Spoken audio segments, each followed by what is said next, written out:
Sebelum keluar, gue ngumpulin keberanian dulu, terus arahin lampu senter ke sekitar tenda. Pas waktu itu, perasaan gue lega karena gak ada siapapun di tempat itu, maupun sosok yang nyinden tadi. Niatnya mau bongkar tenda, tapi gue dikagetin sama suara ini dari belakang.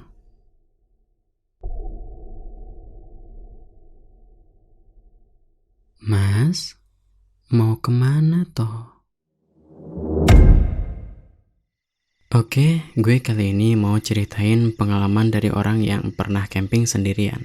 Tapi campingnya ini bukan di pegunungan, melainkan sebuah perbukitan yang menurutnya pantas buat dijadiin tempat healing. Yang dia yakini bakal berbuah ketenangan. Tapi di tengah-tengah healingnya ini malah mengalami teror horor dari penghuni setempat. Dan inilah tentang solo camping.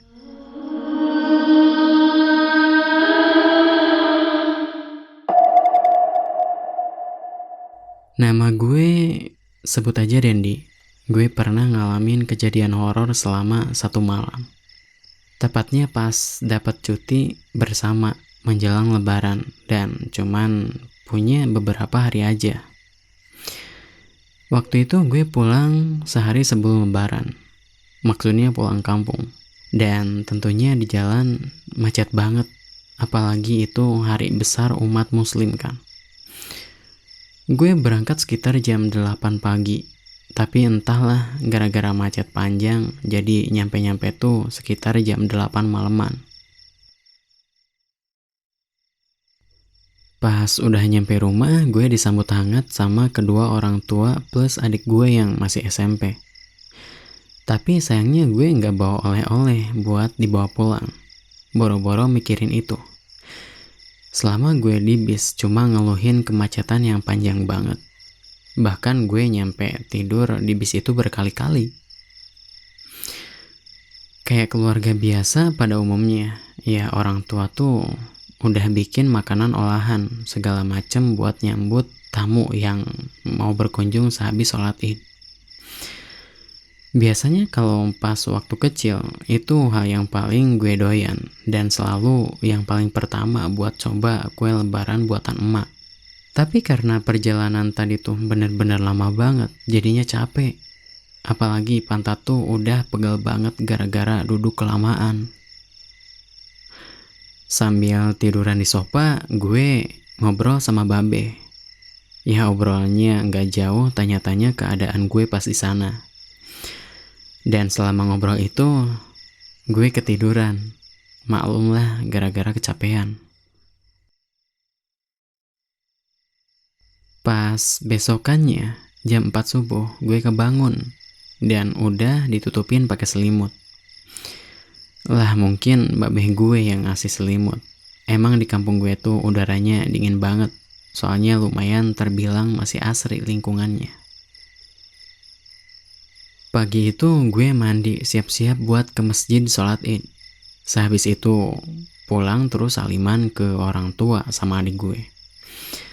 Habis itu kita makan-makan bareng. Dan kadang ada tamu yang masuk pas lagi kita makan-makan. Bener-bener hari yang ceria banget menurut gue di hari lebaran itu. Sekitar jam 10-an tiba-tiba ada teman gue yang berkunjung. Biasalah tanya-tanya kabar. Selama kita ngobrol, gue tuh kepikiran buat ngajak nih orang main kemana gitu. Mumpung lebaran. Tapi sayangnya dia bilang kalau hari liburnya dikit banget. Soalnya 1 hari lagi harus balik lagi ke Bandung. Ya apa boleh buat lah. Emang kebanyakan teman-teman gue susah buat diajak main kalau udah pada kerja. Singkat waktu, besokannya kita sekeluarga berkunjung ke rumah orang tuanya bapak gue yang ada di kota sebelah. Nah, di sepanjang perjalanan, gue nemu spot yang menurut gue lumayan buat dijadiin tempat healing. Dan tempat ini tuh gak jauh dari rumah kakek.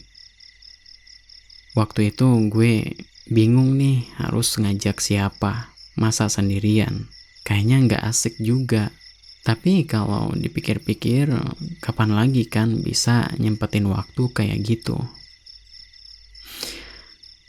Ya akhirnya gue mutusin diri buat besok rencana solo camping di daerah perbukitan situ. Ya apa boleh buat kan, siapa lagi yang bisa diajak. Soalnya semua teman-teman pada sibuk banget. Bahkan kata-kata nggak ada waktu itu udah jadi pelengkap obrolan kalau diajak acara ini itu. Gue sekeluarga di rumah kakek tuh nggak lama, cuman sampai jam 1-an baru kita semua balik ke rumah. Pas malamnya di rumah, gue nyiapin barang bawaan yang simpel-simpel aja atau serba instan. Toh cuman semalam doang di sana. Emang niatnya buat refresh otak aja. Lumayan meskipun waktunya cuma sebentar. Singkat waktu, besoknya pas mau berangkat, gue pinjem kunci motor ke Babe. Otomatis nanya tuh, "Kamu mau kemana bawa-bawa tas?" "Mau camping pak, ke bukit yang deket rumah kakek kemarin. Lumayan libur sebentar pakai healing dikit." "Oh, ya udah hati-hati jangan lupa baca doa di sana. Bilang juga sama emakmu kalau mau pergi." "Iya pak, udah kok. Dendi pergi dulu ya. Assalamualaikum." Waalaikumsalam. Perjalanan ke sana itu makan waktu sekitar 1 jam. Karena gue pagi-pagi banget kesananya, jadi nyampe di rumah kakek tuh jam 7. Gue titip motor di sana, soalnya pas jalan ke tempatnya itu naik angkot sebentar. Terus abis itu jalan kaki. Di sepanjang gue jalan kaki, itu benar-benar disuguhi pemandangan yang luar biasa indah. Gak berhenti gue bilang, "Wah gila, keren." Dalam hati tuh, emang gak salah gue milih tempat. Nah di jalan setapak ini gue kadang ketemu sama petani kebun daerah situ. Ya biasa kan kalau orang desa murah senyum. Setiap ketemu orang pasti kayak gitu dan juga tanya tujuan kan. Tapi ada tuh yang nyautin tujuan gue. Waktu itu orang ini tanya kayak gini, "Mau kemana mas?" Dia tanya sambil senyum. "Mau camping pak, boleh nggak ya daerah sini dipakai camping?" "Oh, boleh-boleh aja sih itu mah. Yang penting hati-hati, kadang di sini mah masih kelihatan ada macan. Minimal bawa tongkat aja buat ngusirnya." Waduh, pikir gue tuh ternyata beneran masih asri. Tapi si bapak-bapak ini lanjut ngomong pas gue lagi mikir. "Tapi tenang kok, emang udah jarang banget. Tiap hari saya lewat juga nggak lihat. Itu mah kayaknya yang lagi sial aja lihat begituan." Lah, gimana kalau yang sial itu diantaranya gue? Tanpa musingin hal itu, udahlah berdoa aja minta perlindungan, pikir gue tuh. Akhirnya nemu tuh kan spot bagus buat diriin tenda. Pas banget view-nya ke arah kota. Jadi malamnya bisa ngelihat city light. Tempatnya itu nggak terlalu banyak pohon juga, jadi gampang buat diriin tenda. Tapi di mana tenda berdiri, di sampingnya itu ada pohon yang daunnya mayungin atas tenda. Wah pikir gue tuh lumayan nih, nggak bakalan panas kalau kayak gini. Singkat waktu, selesai diriin tenda, cari kayu dan semacamnya. Gue rehat lah sambil nyeduh mie instan. Waktu itu masih jam 9-an. Sumpah ini tempat indah banget menurut gue. Tapi di balik indahnya tempat kayak gini, pasti malamnya itu ini tempat horor, apalagi hutannya masih asri. Yang gue pikirin, kalau ada apa-apa ya lumayan jauh buat kemana-mana. Dari situ ke jalan utama aja udah makan waktu 15 menit kalau jalan kaki.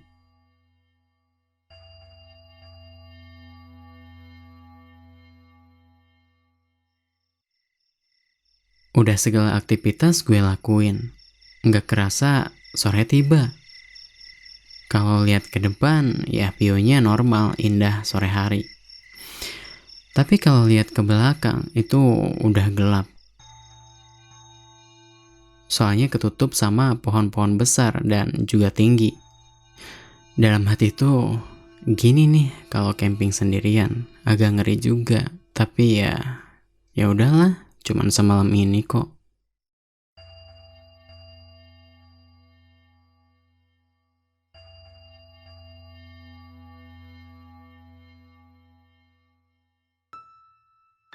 Sebenarnya gue gak takut sama makhluk hal semacam gitu, selama makhluk ini diam di tempat. Tapi kalau udah ngejar atau tiba-tiba ada di dekat gue, ya itu beda cerita. Kalau misalnya makhluk ini nyamperin, ya berarti ada maksud lain.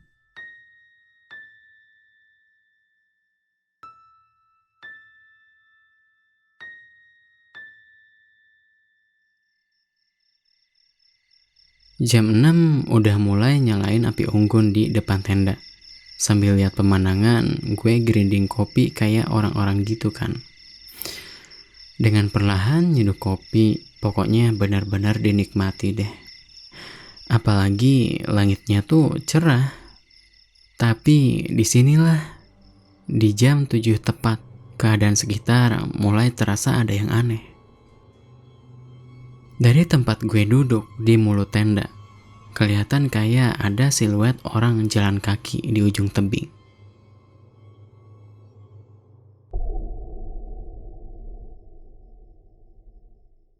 Pikir gue waktu itu, buset jam segini masih ada yang ke kebun. Tapi dilihat-lihat, kayak ada yang aneh sama nih orang. Dilihat dari bayangannya, kayak cewek, soalnya kelihatan bayangan rambut. Udah nggak bener nih. Gue perhatiin terus, nih sosok masih diam di tempat itu. Tapi gak lama, sosoknya terjun ke bawah. Dalam hati gue, jelas yang tadi bukan orang dong.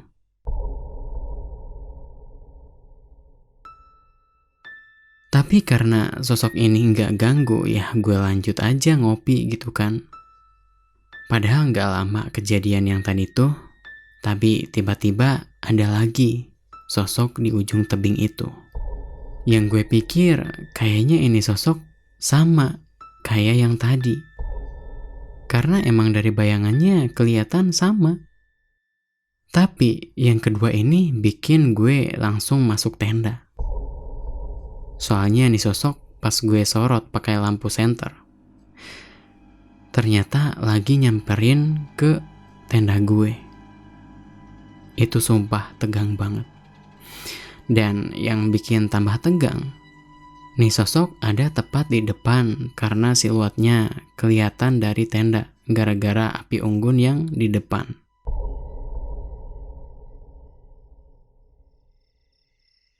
Aduh, kok malah kayak gini jadinya? Gue kesini tuh mau healing, kok malah jadi horor. Nah, si sosok cewek ini ninggalin tenda entah kemana. Kelihatan dari siluetnya tuh nih sosok udah pergi. Gue coba intip sedikit.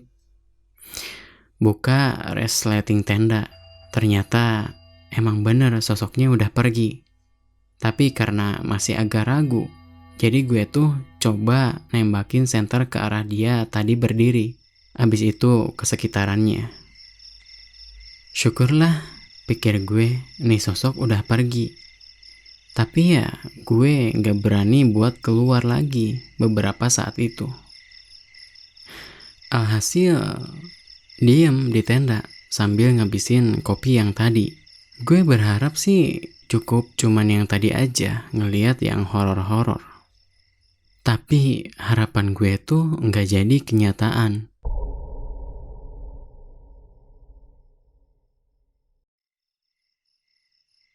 Halo semuanya, sebelum kalian lanjut ke cerita, tolong dukung channel ini dengan cara subscribe dan share, agar channel ini bisa berkembang dan terus menyediakan video cerita pengalaman horor setiap minggunya. Terima kasih. Selesai ngabisin kopi, terus baringan. Kali aja bisa tidur, meskipun udah ngabisin kopi segelas. Pada saat ngopi sampai baringan itu, gue gak sadar kalau di luar ternyata ada suara. Suaranya itu mirip orang lagi goyang-goyangin dedaunan di pohon. Atau mungkin lebih tepatnya gesekan daun-daun. Gue pikir positif aja, yang di atas itu mungkin burung lagi hinggap. Cuman yang bikin pikiran gue jadi mikir negatif, nih suara kayaknya gak mungkin kalau burung. Waktu itu sebenarnya masih agak parno gara-gara ngelihat sosok cewek tadi. Cuman ya, selama sosok itu nggak nyamperin, gak jadi masalah. Apalagi jauh dari tempat gue stay.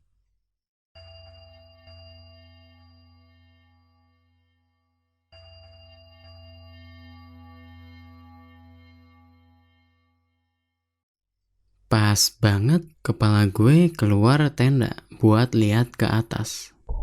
Itu, ya ampun, pantesan sosok cewek tadi minggat dari tenda gue.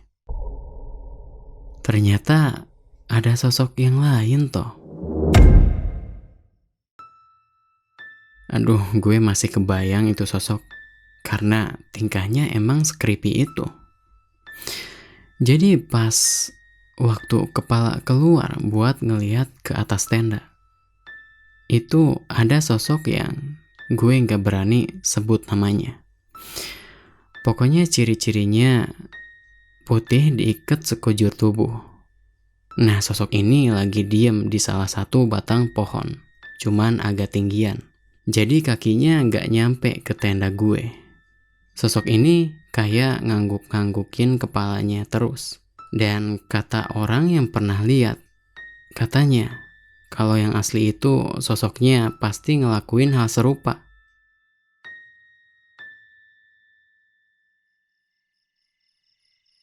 Gak banyak pikir panjang, masuk lagi lah gue ke dalam.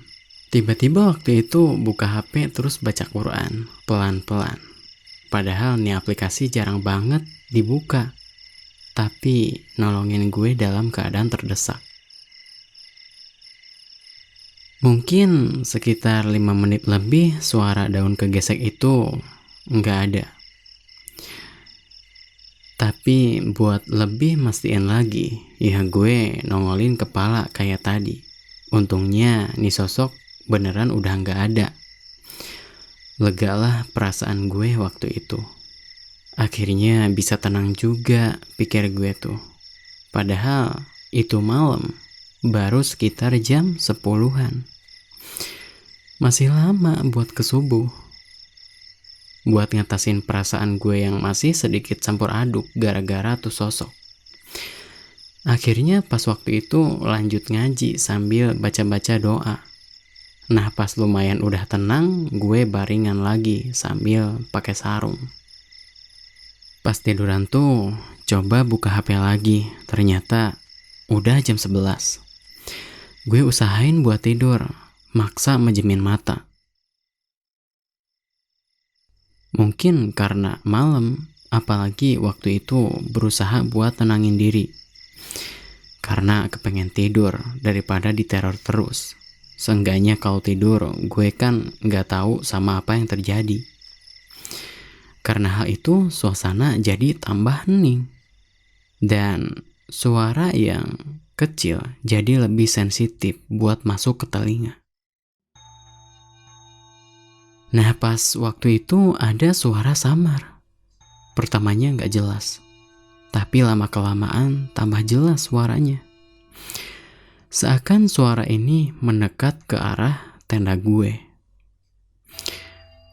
Capek-capek nenangin diri, malah dibikin tegang sama yang kayak ginian lagi. Dan akhirnya si suara ini benar-benar jelas. Seakan ada di sekitar tenda.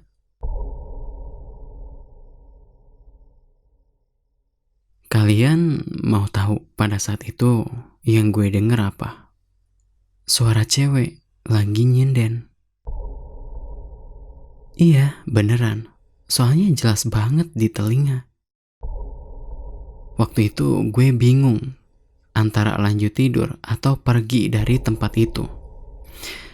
Sebenarnya dua-duanya solusi yang nekat. Tapi ya gimana lagi kan? Soalnya gue tahu nih sosok lagi ngedeket ke arah tenda. Takutnya diapa-apain.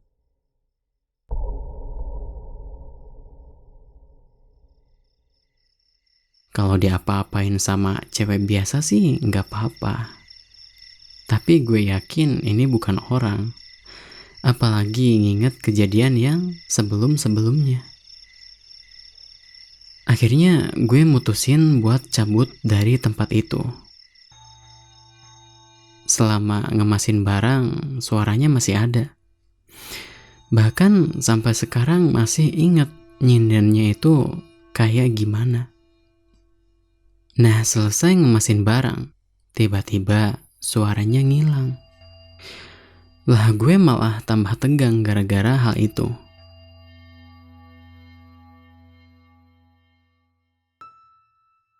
Sebelum keluar, gue ngumpulin keberanian dulu. Terus arahin lampu senter ke sekitar tenda. Pas waktu itu, perasaan gue lega karena gak ada siapapun di tempat itu, maupun sosok yang nyinden tadi. Niatnya mau bongkar tenda, tapi gue dikagetin sama suara ini dari belakang.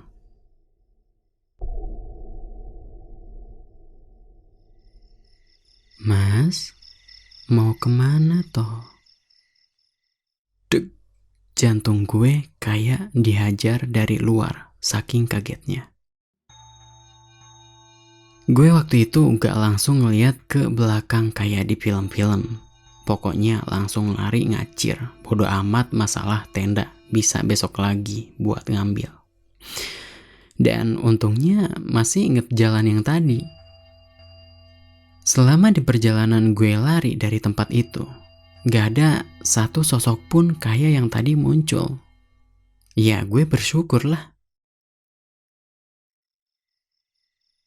Dengan rasa takut, lari dari tempat horor tadi, akhirnya gue nyampe di pemukiman. Dan kebetulan, ada orang di pos ronda kampung itu. Gue samperin lah ke sana. Entah itu kebetulan atau emang takdir. Masih inget kan sama bapak-bapak yang gue temuin siang tadi di kebun yang ngasih tahu kadang ada macan di situ. Gue ketemu lagi sama nih orang. Spontan bapak-bapak ini tanya, "Lah, bukannya ini emas yang tadi ya?" Sambil sedikit ketawa, gue jawab, "Iya pak, ketemu lagi kita." "Gak jadi ya mas campingnya?" "Jadi pak, cuma saya barusan pergi aja dari sana, gak kuat soalnya." "Lah, gak kuat kenapa?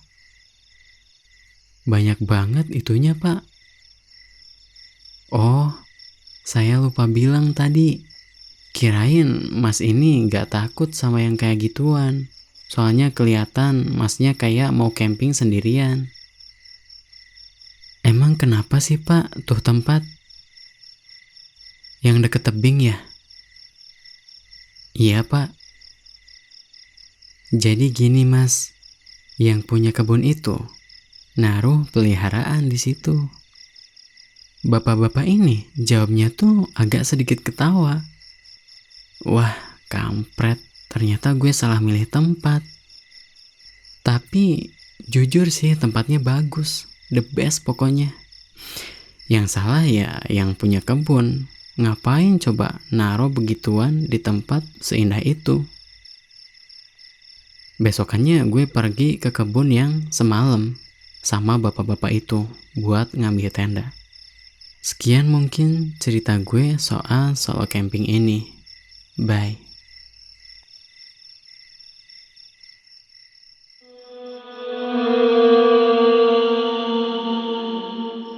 Gimana menurut kalian cerita horor kali ini? Serem kan? Jangan lupa subscribe dan share ya. Oke, sekian cerita kali ini. Thanks for watching. Bye.